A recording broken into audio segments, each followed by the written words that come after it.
Olá, alunos, tudo bem com vocês? Vamos para a nossa aula 19. Agora nós vamos falar de receptores, tá?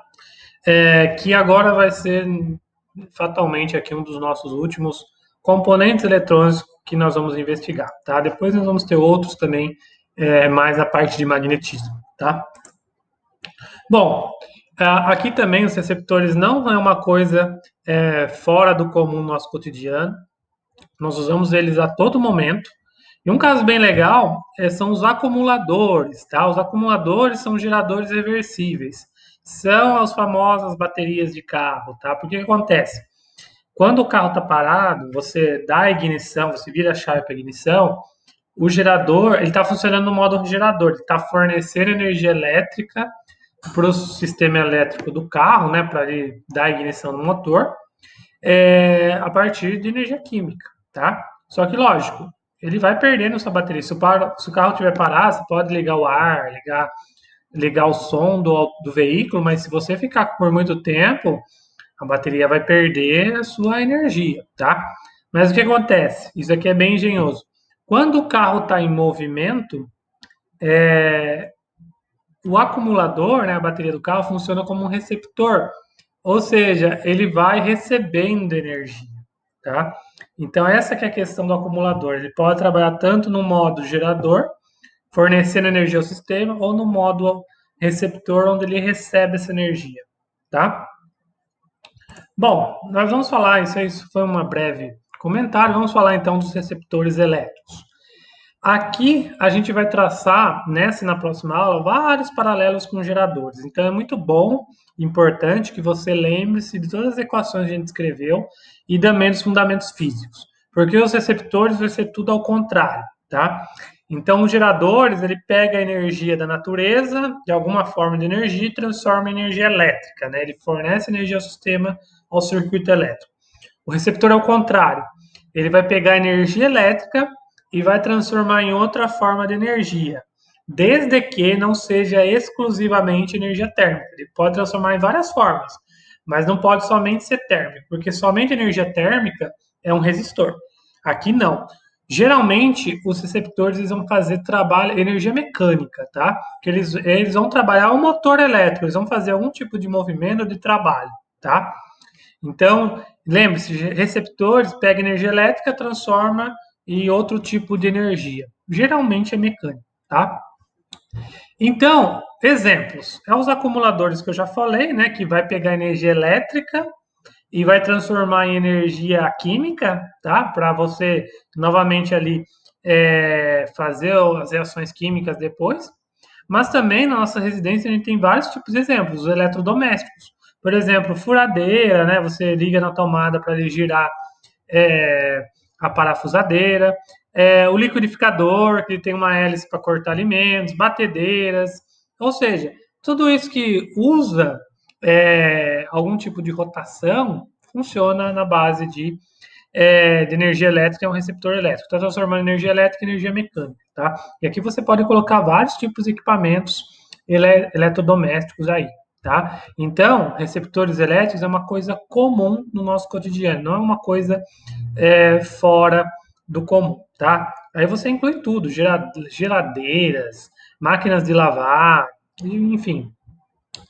E aí é o seguinte, então, nesse caso, né, é o motor elétrico. Aqui nós vamos falar bastante de motores elétricos.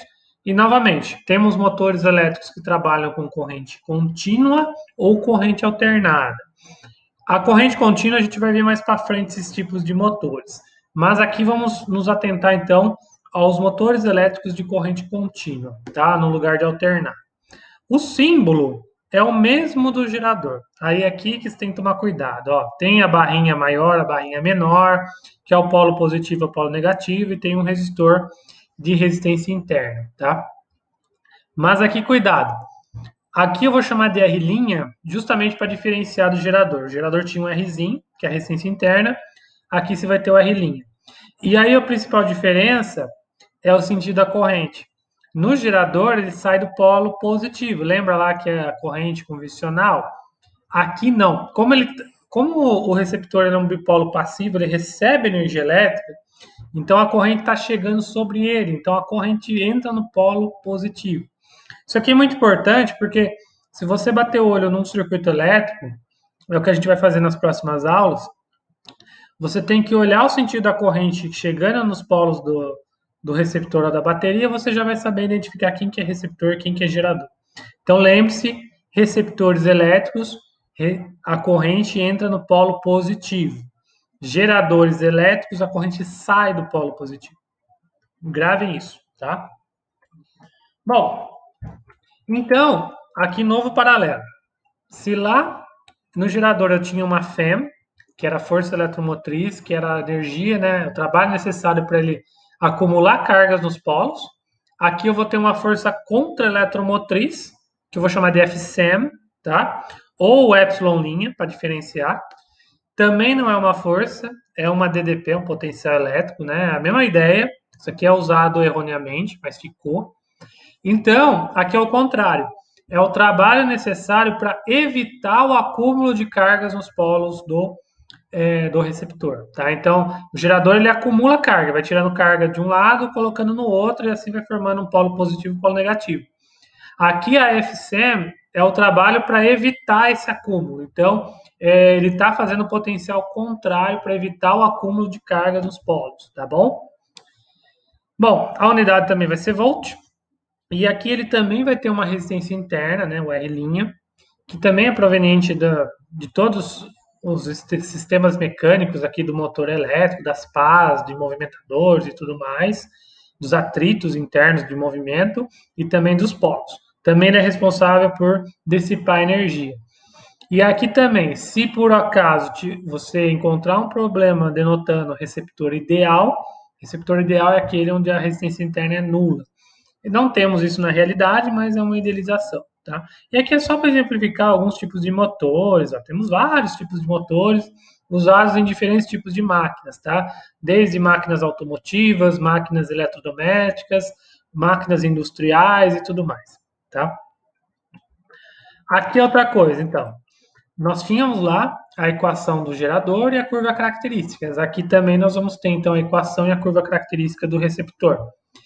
E aqui é muito cuidado, gente, porque isso daqui causa muita confusão com o gerador. E aqui, para você entender, fica mais simples se você usar a lógica.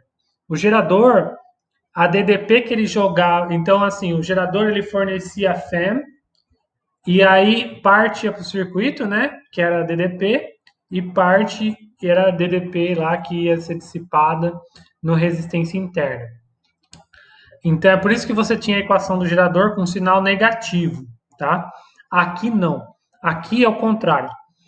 O receptor ele recebe a DDP. Então a DDP que ele recebe U, ela vai ser repartida, dividida em parte na FSEM, que essa FSEM é a que vai fazer trabalho mecânico, e a outra parte é dissipada pela resistência interna. Então é Rzinho vezes I. Por isso que você soma. Então, essa soma desses dois potenciais vai ser a DDP que ele recebeu, tá? E ele recebe justamente porque ele é um dipolo passivo, tá? Então, essa daqui é a equação do receptor. E aí, muito cuidado, porque ela tem a mesma forma do gerador, mas você tem um sinal positivo.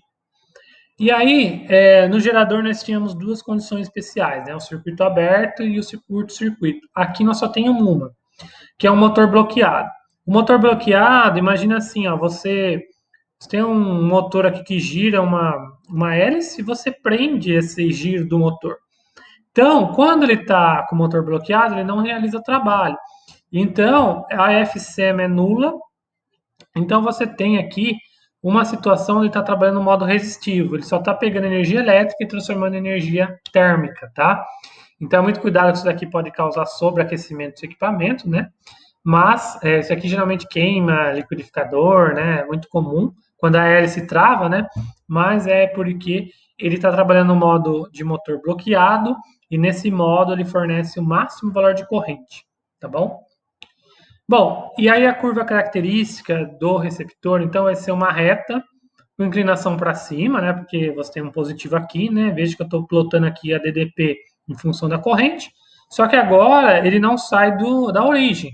Não sai da origem, porque se eu colocar a corrente igual a zero, a DDP vai ser igual a FCM. Então, aqui você já vê que a reta não sai da origem. E o ponto onde ele cruza aqui o eixo Y é o ponto da FCM, é exatamente a FCM. Então, a FCM você calcula diretamente da curva, tá? E a resistência interna você vai calcular pela inclinação dessa reta. E é só você, então, pegar dois pontos, calcular o ΔU, o ponto final menos inicial, dividido aqui pela variação de corrente correspondente, né? A final menos inicial, você calcula o Rzinho, tá? O R', tá? Então, gente, nessa aula eu queria mostrar, né, a definição de receptor, a equação característica e sua curva, tá? Agora, alguns exemplos. Eu tenho um motor elétrico, então veja, sempre quando falar motor elétrico é um receptor, tá? Geralmente ele não vai aparecer de forma clara para a gente, né? Mas ele está ligado numa DDP de 110 volts e ele é percorrido por uma corrente de 55 amperes com eixo bloqueado, modo resistivo. E aí a corrente cai para 20 amperes quando ele tem uma rotação plena, funciona normal. A partir disso eu quero calcular a FCM e o R', tá? Bom, eu vou usar então a equação do receptor. No modo resistivo, né, a FCM é nula, eu tenho o valor da DDP e o valor da corrente, então eu calculo o Rzinho, o R', que é 2 ohms. Cuidado que é uma resistência, então a unidade dele é ohms. Aí, usando a segunda condição, agora em rotação plena, eu consigo calcular a FCM, só que agora a corrente é 20 amperes e a FCM vai ser 60 volts. Veja que a FCM agora aqui ela é menor que a DDP, tá? E é uma coisa lógica isso. Lá no gerador é o contrário, tá bom? Outro exemplo, ó, eu tenho uma FCM, né? Eu tenho essa curva aqui, né? Eu quero calcular a FCM, a resistência interna. Então, a FCM vai ser esse ponto aqui, onde ele cruza o eixo Y, 200 volts. O R' eu vou pegar pela tangente, né? Então, vou pegar esses dois pontos aqui. ΔU vai ser 300 menos 200. E a corrente vai ser essa variação de corrente, 100 menos zeros. Então, o R' vai ser 1 ohms, tá? E aí, outro caso, ó, tem esse motor funcionando. Eu quero saber qual que é a energia que ele vai consumir em 10 horas, tá? Aí, o que acontece?